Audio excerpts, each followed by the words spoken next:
Bismillahirrahmanirrahim. Kenapa Tuhan tidak pernah menunjukkan dirinya agar tidak ada kaum ateis, tidak ada perdebatan mana? Kenapa Tuhan tidak pernah menunjukkan dirinya agar kaum ateis ini tidak pernah ada? Karena kan itu selalu menjadi perdebatan dong. Mana? Iya. Where is the proof? Sayyidina Ali bin Abi Thalib, salah seorang sahabat Nabi Muhammad, itu pernah ditanya, apakah engkau melihat Tuhanmu? Kemudian kata Sayyidina Ali, celaka engkau. Bagaimana mungkin aku melihat, bagaimana mungkin aku menyembah Tuhan yang tidak aku lihat? Oke. Kemudian seorang spiritualis muslim yang kocak, yang menyebarkan nilai-nilai spiritualitasnya dengan kekocakan, namanya Nasruddin Hoja. Oke. Nasruddin Hoja itu pernah bawa senter, tapi kalau dulu perapian gitu, siang hari keliling pasar. Ya. Kemudian orang menegur dia, ngapain lu siang bolong gini bawa senter gitu? Kata dia, iya gue lagi praktekin orang-orang yang bertanya Tuhan di mana.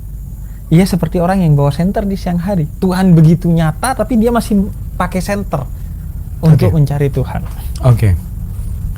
Sama kayak dengan anomali seorang buta yang berjalan di malam hari dengan bawa perapian, dan kemudian ditegur oleh si orang yang melihat, yang berpapasan dengan dia. Ya. Lu kan buta, ngapain lu masih pakai senter atau perapian untuk jalan? Ya. Toh emang lu gak ngeliat. Kata dia, bukan karena gua takut nabrak lu, tapi takutnya lu yang nabrak gua. Makanya gua pakai ini. Artinya, kalau Tuhan dibilang tidak dilihat, enggak, Tuhan itu begitu nyata. Oke. Alam semesta ini, diri kita sendiri, ini enggak mungkin. Oke. Hanya orang sesat dalam berpikir yang mengatakan bahwa segala sesuatu ini nggak ada ujungnya. Gue dari bapak lu, bapak gue dari kakek gue dari terus nggak ada ujungnya, itu disebutnya tasalsul. Ya. Sesuatu yang tidak ada ujungnya, dan itu irasional, tidak masuk akal. Kenapa tidak masuk akal? Kalau kita berdebat dengan seorang ateis, pasti masuk akal dong. Karena seateis-ateisnya orang, pasti dia harus hukum akal itu menyebutkan ada akhirnya. Hanya saja mereka berdebat soal apa akhirnya. Ada yang mengatakan, oh ini Big Bang. Oh ini Tuhan yang menciptakan. Kan perbedaannya dua itu. Ya. Ada sesuatu ini by design, atau sesuatu ini yang bersifat ya ada begitu saja gitu. Nah, gua meyakini tidak masuk akal, mustahil sesuatu itu ada dari ketiadaan. By design harusnya. Pasti. Entah itu melalui Big Bang dan lain sebagainya, itu kita berbicara teknisnya. Iya. Tapi bahwa segala sesuatu itu diciptakan dari yang ada. Makanya di dalam Al-Quran disebutkan, kemanapun kamu melihat, di sana wajah Tuhan.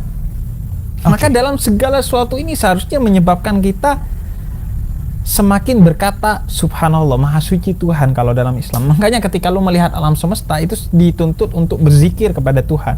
Berzikir bukan hanya menyebut, tapi menyadari bahwa segala ini mustahil diciptakan tanpa oleh Tuhan. Iya. Sama dengan seorang ateis mendebat seorang teis. Kemudian dia janjian, besok kita ketemu untuk debat, disaksikan masyarakat. Kalau lo kalah, lo jadi ateis. Kalau gua kalah, gua jadi teis. Besoknya jam 3 si orang yang teis ini nggak datang. Jam 4 nggak datang, si ateis ini bilang, lihat, bertuhan tapi terlambat. Apakah ini bertuhan? Bahkan mungkin nggak datang, dia tidak menepati janjinya. 4:30 dia datang. Kemudian kata dia, sorry gue terlambat. Kenapa terlambat? Tadi gue mau nyebrang sungai, kesini gue harus nyebrang sungai, nggak ada perahu. Terus kata si ateis, gimana dong? Akhirnya gue duduk aja pinggir sungai. Tiba-tiba ada pohon yang jatuh, kemudian jadi perahu. Ya udah gue naik itu. Si ateis ini ketawa, kok mana mungkin? Ada pohon jatuh begitu saja jadi perahu.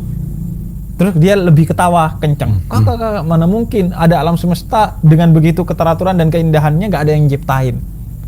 Oh, nice. Jadi ketika lu melihat tidak dengan mata kepala doang, tapi dengan mata hati dan mata pikiran, maka lu akan menemukan Tuhan di sana. Itu yang dimaksud oleh Sayyidina Ali. Saya melihat Tuhan.